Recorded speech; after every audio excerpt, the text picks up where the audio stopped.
Depuis 2 ans maintenant, l'Eden Rouge a commencé à transformer les produits qu'elle cultive avec Angela Guimond, la chef cuisinière de l'Eden Rouge.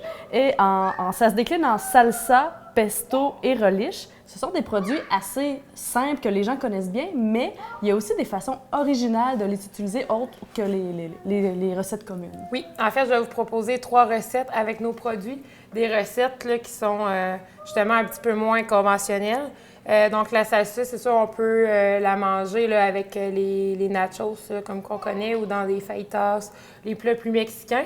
Mais je vais vous proposer une alternative, en fait, dans des pâtes. Notre salsa peut très bien s'utiliser comme une sauce tomate, en fait. Donc, dès que vous avez un riz avec une sauce tomate, que vous avez des pâtes avec une sauce tomate, ça s'accompagne très bien, étant donné qu'elle est légèrement piquante, mais elle a un goût assez fort en tomate, en légumes frais. Ça remplace très bien. Donc, je vous ai préparé un plat de pâtes, en fait, des pâtes minutes. Là, sont super rapides. Là, ça se fait super bien, justement, dans le temps des fêtes. Là, des fois, là, on n'a pas le temps entre 2-3 parties de Noël. On veut manger quand même santé, mais que ça soit rapide. Donc, on fait cuire nos pâtes à grande eau, au salé. Ensuite, c'est vraiment avec les légumes, tout ce qui traîne dans le frigo. Moi, j'ai mis courgettes, tomates cerises et pois mange-tout. On les fait sauter là, rapidement là, au poêlon avec un peu d'huile d'olive.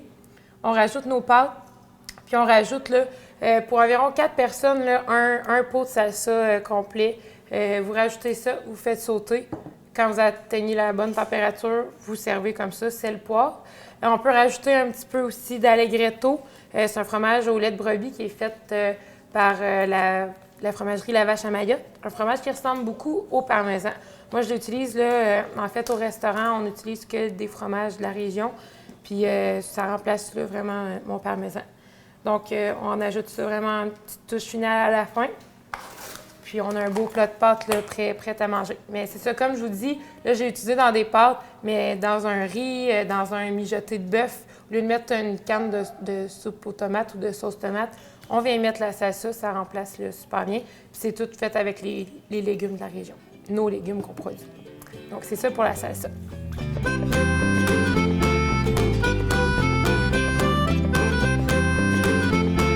Donc, la prochaine recette, je la fais avec un tout nouveau produit. En fait, celui-là, c'est la première année qu'on le fait. C'est un pesto maison.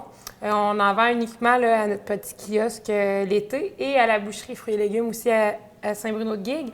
C'est un produit qu'on vend congelé. Étant donné là, qu'il y a de l'ail, il y a des choses comme ça, c'est un peu plus compliqué pour le préserver en contenant, en fait. Là. Donc, on le vend congelé, mais ça se décongèle super rapidement. On peut prendre la petite portion qu'on a besoin, puis recongeler le reste. Donc, c'est un pain au pesto.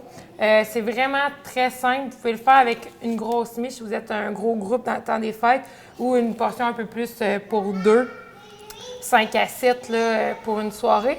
Donc, c'est simple. Vous coupez votre miche sur le sens de la longueur. Ensuite, vous venez faire comme un quadrillé, en fait. Ensuite, vous venez déposer du pesto dans chaque petite fente de votre miche. Puis, on vient déposer du fromage. Là, c'est vraiment le choix de fromage que vous voulez. Moi, j'ai mis un petit peu de mozzarella parce que c'est un peu plus fondant, un peu plus... on voit vraiment les filaments de fromage. Et avec un peu d'allegretto sur le dessus, on peut y aller avec du cru du clocher. On peut y aller avec du fleur d'ail aussi, ça fait comme un petit pain à l'ail. Il y en a déjà dans le pesto, mais ça fait un beau petit rappel. On envoie ça au four, ça fond, ça gratine un petit peu, on sort ça. Puis les morceaux se détachent super bien, sinon on peut prendre une fourchette. Dans le pesto, on met un petit peu d'ail. C'est toute notre basilic qu'on fait pousser sur la ferme. Plutôt que de mettre des noix de pain, on met des amandes. Donc, on a un goût un petit peu plus léger.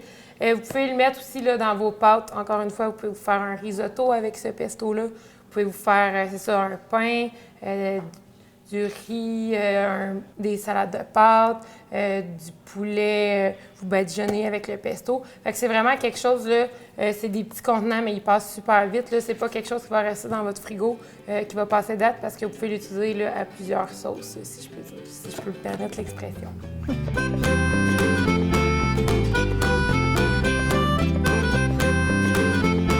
Et finalement, Angèle-Anne, tu nous proposes une façon très intéressante d'utiliser la relish de l'Éden rouge. Oui, en fait, la relish, là, habituellement, on l'utilise dans nos hamburgers, dans nos hot dogs, mais on peut l'utiliser comme condiment, là, un peu comme on fait avec les betteraves, les cornichons marinés.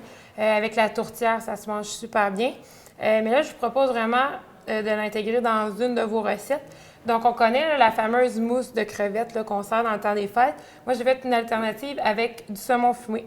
Donc, c'est très simple. On mélange environ une demi-brique de fromage à la crème avec environ 150 g de saumon fumé, 100 g environ, tout dépendant le goût que vous voulez, plus prononcé ou moins prononcé, avec environ un quart de tasse de relish de l'Éden rouge. Si vous aimez un peu plus vinaigré, bien, c'est vinaigré, mais sucré-salé en même temps. Si vous voulez un petit peu plus de punch, vous allez en rajouter vraiment au goût. Sel, poivre et c'est tout. Vous mélangez le tout au batteur électrique ou à la maryse, là, si votre fromage à la crème est un petit peu tempéré. On mange ça soit avec des croûtons, avec du pain, de la baguette fraîche. Ça fait un super beau, super belle amuse-bouche là, pour vos réceptions des fêtes.